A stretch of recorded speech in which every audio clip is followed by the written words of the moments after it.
Way back when I was just a little bitty boy, living in a box under the stairs in the corner of the basement of the house half a block down the street from Jerry's bait shop. You know the place. Well, anyway, back then life was going swell and everything just peachy. Except, of course, for the undeniable fact that every single morning my mother would make me a big old bowl of sauerkraut for breakfast. Every single morning. It was driving me crazy. I said to my mom, hey Mom, what's up with all the sauerkraut? And my dear, sweet mother, she just looked at me like a cow looks at an oncoming train, and she leaned right down next to me. She said, "It's good for you." And then she tied me to the wall and stuck a funnel in my mouth and force-fed me nothing but sauerkraut to a nutty happy as all go. When I swore that someday I would land it in a road travel to a make it far place. For us to where the sun is always shining, the air smells like warm root beer, and the towels are oh so fluffy. Where the Shriners and the lepers play their ukuleles all day long, and anyone on the street will gladly shave your back for a nickel. Well, let me tell you people, it wasn't long enough before my dream came true, because the very next day, a local radio station at this contest to see could correctly guess the number of molecules in Liam 9 more fun. I was off by 3, but I still won the grand prize. That's right, a first-class one-way ticket to Albuquerque. You know, I'd never been a real airplane before, and I gotta tell you, it was really great, except that I had to sit between two large Albanian women with excruciatingly severe body odor, and the little kid in back of me kept throwing up the whole time. The flight attendants ran out of Dr. Pepper and salted peanuts, and the in-flight movie was Biodome with Pauly Shore. And oh yeah, 3 of the airplane engines burned out, and we went into a tailspin and crashed into a hillside, and the plane exploded in a giant fireball, and everybody died. Except for me. You know why? Because I had my trable up. And my seat back in the pull-up position had my trable, and my seat back in the pull-up position, and my seat back in the pull-up position, and my seat back in the pull-up position. So I crawled from the twisted, burning wreckage. I crawled on my hands and knees for 3 full days, dragging along my big leather suitcase and my garment bag and my tenor saxophone and my 12-pound bowling ball and my lucky autograph glowing in the dark snorkel. But finally I arrived at the world-famous Albuquerque Holiday Inn, where the towels are oh so fluffy, and you can eat your soup right out of the ashtrays if you wanna. It's okay, they're clean. Well, I checked into my room and I turned down the AAC and I turned on the SpectraVision. And I'm just about to eat that little chocolate minute on my pillow that I love so very, very much when suddenly there's a knock on the door. Well, now who could that be? I say, who is it? No answer. Who is it? There's no answer. Who is it? They're not saying anything. I go over and I open the door, and just I suspected it's some big fat hermaphrodite with a flick-up seagull's haircut and only one nostril. Oh man, hey, when I hide it, when I am right, way back into my grabs, my snorky. And I'm like, hey, you can't have that. That snorkel's been just like a snorkel to me. And he's like, tough. And I'm like, give it. And he's like, make me. And I'm like, ache. K. So I grabbed his leg and he grabbed it.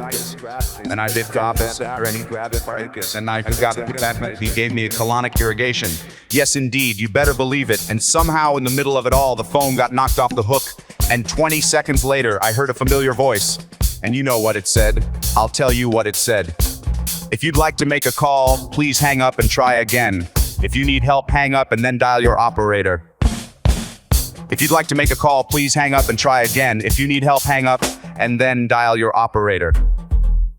In Albuquerque. Albuquerque. Well, to cut a long story short, he got away with my snorkel.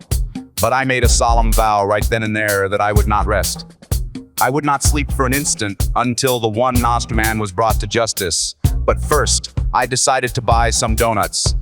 So I got in my car and I drove over to the donut shop and I walked on up to the guy behind the counter and he says, yeah, what do you want? I said, you got any glazed donuts? He said, no, we're out of glazed donuts. I said, well, you got any jelly donuts? He said, no, we're out of jelly donuts. I said, you got any Bavarian cream-filled donuts? He said, no, we're out of Bavarian cream-filled donuts. I said, you got any cinnamon rolls? He said, no, we're out of cinnamon rolls. I said, you got any apple fritters? He said, no, we're out of apple fritters. I said, you got any bear claws? He said, wait a minute, I'll go check. No, we're out of bear claws.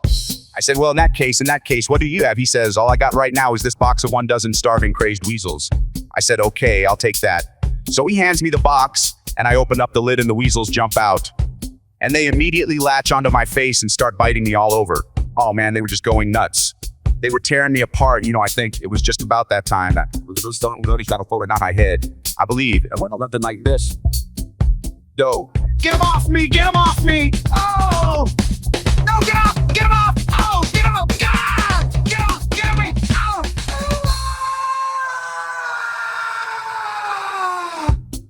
I ran out of the street with these flesh-eating weasel tasters, and I waved my arms round and just running like a constipated whiner dog. And last would have it, that's exactly when I ran into the girl of my dreams. Her name was Zelda. She was a calligraphy enthusiast with a slight overbite and hair the color of strained peaches. I'll never forget the very first thing she said to me. She said, "Hey, you got weed on, Wandine measly," and Tiden, I think. But I got thought that my father, we shake our French that I thought that he cerebral after you got am gevered in a stock proper look get. Oh, we ate together, made together. We even share the same mint piece of her dental floss. The world's fair burrito. We bought us a house. Hey, two beautiful children, birds of Carnius, Nathaniel, a superfly. Oh, we fit. Super happy. Bang. You said. Well, yeah, but then one fateful night, Zelda and said, "You could sweet pumpkin. You're gonna be record club." I said, "Whoa, hold on now, baby.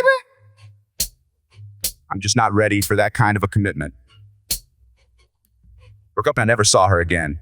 But that's just the way things go. Albuquerque! Albuquerque!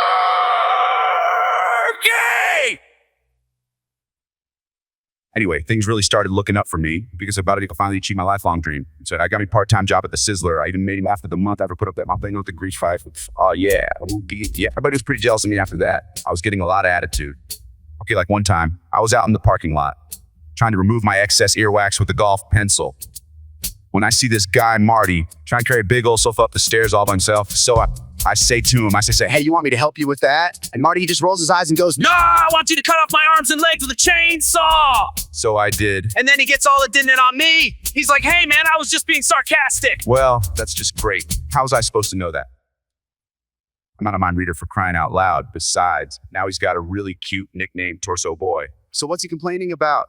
Say, that reminds me of another amusing anecdote. This guy comes up to me on the street and he tells he hadn't had a bite in 3 days. Well, I knew what he meant. But just to be funny, I took a big bite of his jugular vein and he's yelling and screaming and bleeding all over. I'm like, "Hey, come on, don't you get it?" But he just keeps rolling around on the sidewalk, bleeding and screaming. Completely missing the irony of the whole situation, man. Some people just can't take a joke, Anyway, where was I? Kind of lost my train of thought. Okay. Anyway, I know it's kind of been a roundabout way of saying it, but I guess the whole point I'm trying to make here is I hate sauerkraut. That's all I'm really trying to say.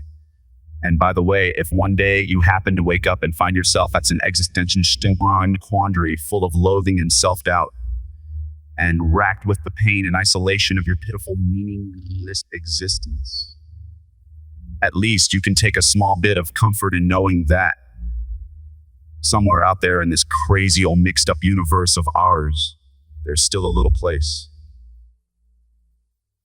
called Albuquerque. Albuquerque, Albuquerque, Albuquerque, Albuquerque, Albuquerque, Albuquerque, Albuquerque, Albuquerque, Albuquerque, Albuquerque. I said A-L-B, Albuquerque, Albuquerque, B-U, Albuquerque, Albuquerque, Albuquerque, Albuquerque, Albuquerque, Albuquerque.